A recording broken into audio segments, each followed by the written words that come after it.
Is this contract that was agreed upon, is this something that, you know, the admin side can work with, can live with, or happy with? What's sort of the overall feeling? Well, absolutely. It's something that they can. In fact, the negotiating committee, who are made up of university administrators, the negotiating committee endorsed it and recommended it unanimously to the Board of Governors. It was accepted unanimously by the board.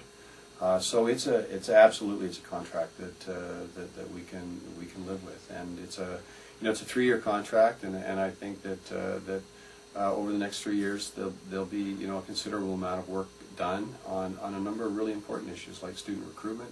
Well, you sent out an email the other day about Maclean's rankings and how Acadia is actually #1. Yeah. So this is excellent news. It's great news. Great news. We're very excited about that. We've been, 3rd place for the last 5 years. The Maclean's rankings have been around for 17 years, and at no time during the previous 16 of them had we ever finished first.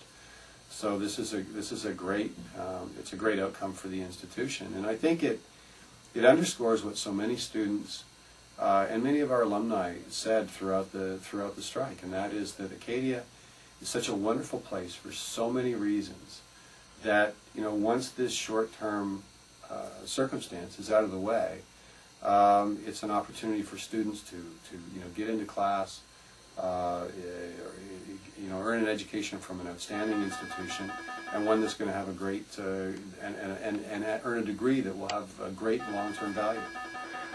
Well, I know one of the criteria is reputation, and we finished 3rd in that. Right. So that's actually, and Maclean's rankings aren't the be-all and end-all of everything, but a lot of people do look at it and make their decisions based upon it. Right. So a strike such as we went through, it might have an effect down the road, but you're talking about beforehand how it might not. Yeah, well, I was going to say, on reputation, the reputational aspect of Maclean's is entirely subjective. It's based, the feedback in that is based entirely on the opinion of chief executive officers, on recruiters, guidance counselors, other university administrators, senior administrators, others sort of in the economy who look at primarily the graduates of an institution. I think what's important in the reputational rankings is not to focus necessarily on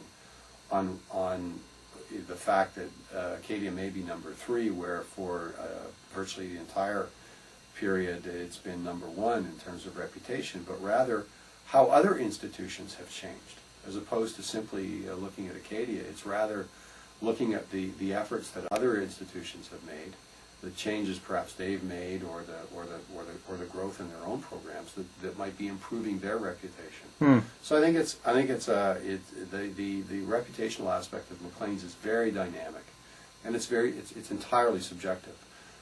There are no objective measures for reputation at all.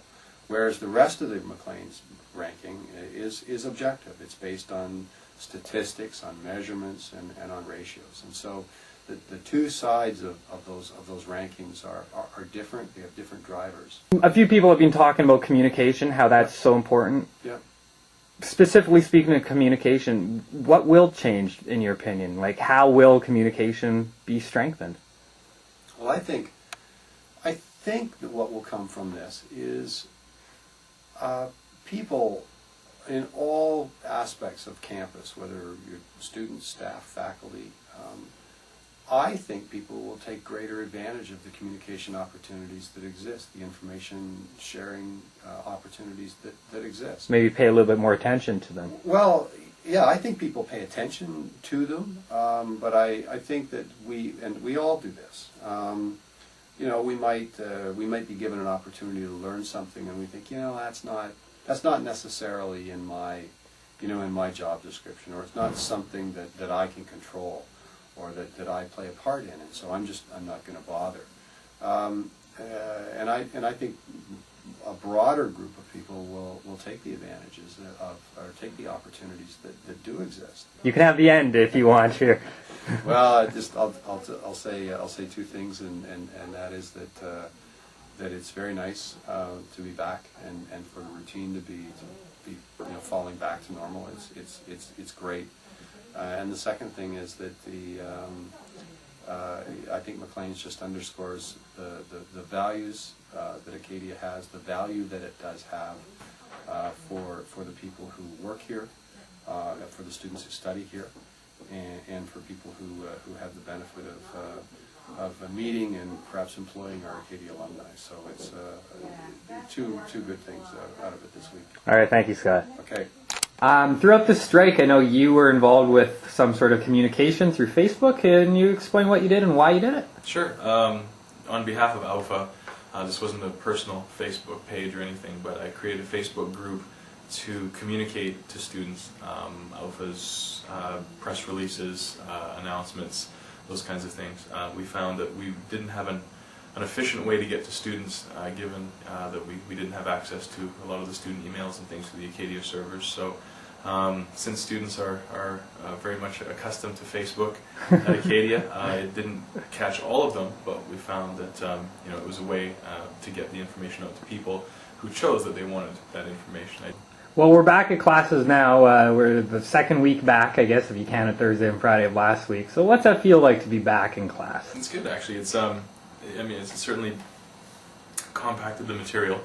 There have been a few exclusions and stuff. The term has been extended, of course, by a few days. But I think overall, I think students are glad to be back. A lot of enthusiasm back in the classroom. Now, the contract itself, the details of it are available, correct? Mm-hmm. Yeah. But overall, what sort of feeling do you get from the faculty? Is there an overall acceptance? Are people happy? What's the overall feeling?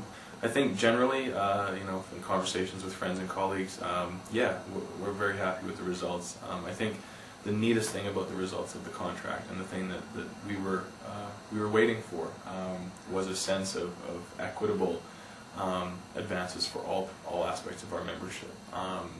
Not privileging one aspect or one group at the detriment of another. There's still some part-time issues and benefits to be worked out and things, but I think overall no one was compromised, no one was left behind, or no one was excluded in the negotiation process and in the new contract. So I think the overwhelming vote that we had, I believe it was 92 or 93% in favor, that signifies a lot of strength from a lot of different aspects of our membership. So it seems that 3 years down the road, when the contract is up for consideration again, it won't be as I'm not prophetic here, right? But just the sense that it's not going to. It seems that we've made enough of a change here that it's hopefully it'll continue in that sort of trajectory from then on. Well, I think that's what the biggest concern is. Will this happen again? I mean, my own opinion on that is I think that the two strikes in close proximity are symptomatic of something that's that people are paying attention to now at Acadia. How will we work to make sure that this kind of thing doesn't happen? Again, one strike you can maybe take for granted. I don't think anybody did, but two strikes you can't help but notice that. And I mean, certainly everybody did: students, parents, faculty, everybody, province. And I think that I'm a glass half full guy.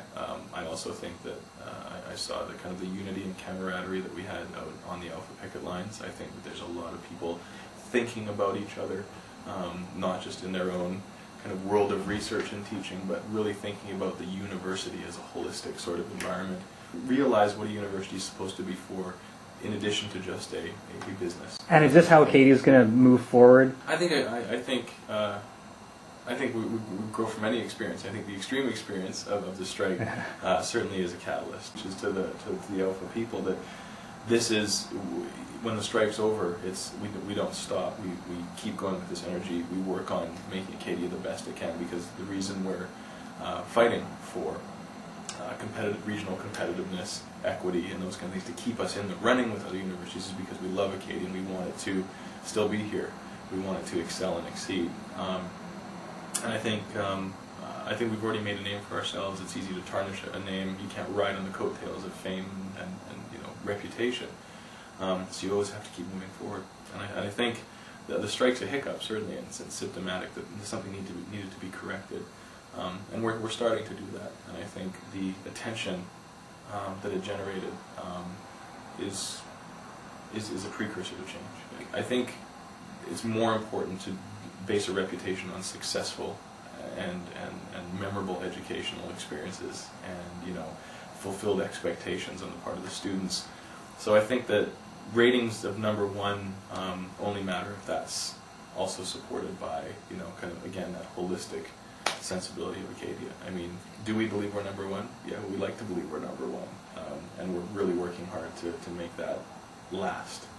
It's not enough to be number one year and then be number two the next year and stuff. It's on a national scale and on a local scale. I mean, we have to stand out, and we have to, I think, continue to push to excel and attract new people, and students and faculty both.